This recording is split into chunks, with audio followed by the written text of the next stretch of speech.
Hello YouTubes! Welcome back to James Recommends. This week I'm going to be talking about Nightmare Harvest. But before I do, I have some logistics to go over. First, I'm trying out a new mic, so you're all going to have to tell me if this actually sounds any better, or if this is totally worse, I should just go back to what I had. Second, we're closing on PAX. And what that means that 15 minutes a week that I usually have to record this glorious show is down to like 5 minutes. So I'm going to be going over some mods for the next few weeks because, at least then I know you all have the basics covered and I don't have to go into super depth about the game. I can just tell you what changed and why you might like this particular thing. So this week, Nightmare Harvest. Nightmare Harvest is a mod for Shadowrun Returns. I personally enjoyed Shadowrun Returns. I have, like probably everybody out there, some complaints about it, right? And Nightmare Harvest goes a long way to address these things. I have a soft spot in my heart for, I love me some Cyberpunk, right? I have a predilection for hacking the Gibson. Speaking of Gibson, by the way, Nightmare Harvest, way more of that William Gibson feel than Shadowrun Returns. So if you were looking for a darker, slightly grittier cyberpunk tale from Shadowrun Returns, that's one thing that Nightmare Harvest will give you. As I said, I love Shadowrun Returns, but there were a lot of rough edges that I felt like they just didn't quite have the amount of time they needed to polish off because they had to build this whole engine, right? But what they left us with was an engine for people to create their own modules and really spend the time hammering out those things. I feel like Shadowrun Returns is the first really successful delivery on that promise that I've seen. So, what's different? Shadowrun Returns is very much in the Shadowrun world, right? It's very sort of fantasy cyberpunk. It's good, it's interesting, but doesn't leave you with a lot, right? Additionally, it was very constrained. It was very linear, right? You went from one set piece to another set piece to another set piece. And there's nothing wrong with that. But I personally long for the days of my youth when games like Shadowrun for the NES, Super NES, and Shadowrun for the Genesis allowed you a more open, more free-form world to explore, because I feel like that is part of Cyberpunk, is sort of diving into this world and living this high-tech, low-class life, right?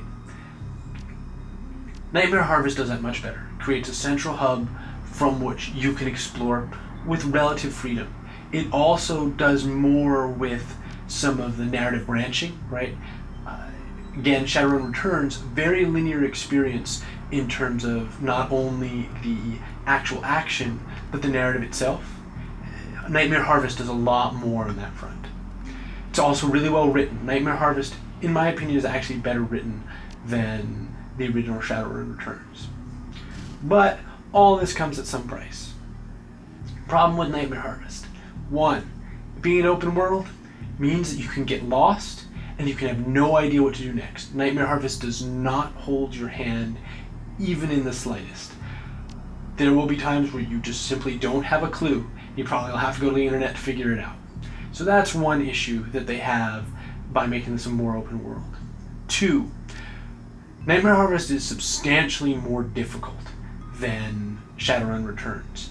I ended up playing at a one lower difficulty than I did on Shadowrun Returns and still found the game very challenging. I found myself using consumables, using buffing abilities. I had to really think through all the tools that the game made available to me in combat in order to survive the Nightmare Harvest experience.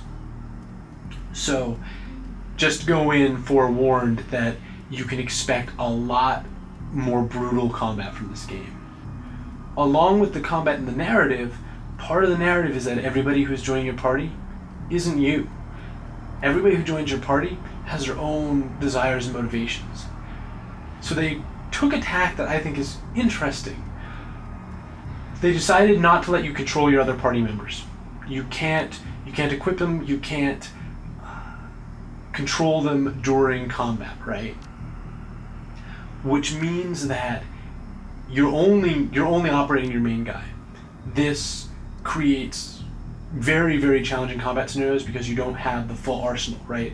Whatever your guy has learned, whatever abilities you've developed, that's what you can directly control, and all the other stuff that your party would normally handle for you, you have to trust the AI to deal with.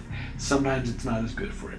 So by having party members not actually be you, by making sure that you represent only your character within the narrative and thus also within the mechanics of the game, the combat ramps up yet another notch.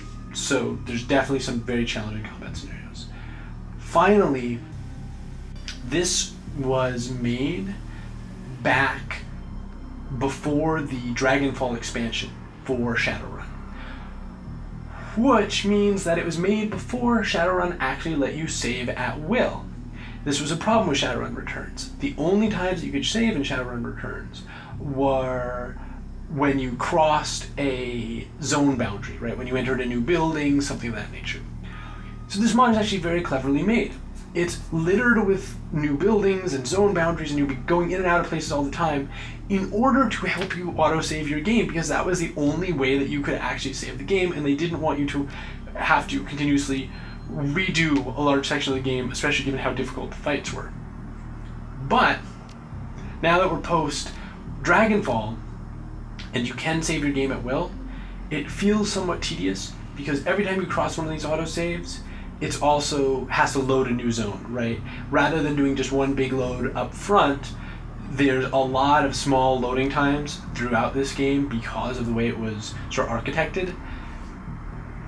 You'll definitely feel that slowdown and sometimes that loading pull you out of the immersion of the experience. But really those are my biggest complaints. So if you can deal with an experience that's much more intense in terms of combat, if you can deal with a more difficult experience, if you can deal with an experience where you can't control your party members, and you don't mind some of the frustrations that come with a more open world cyberpunk adventure, this week, James recommends Nightmare Harvest for Shadowrun Returns. We'll see y'all next week.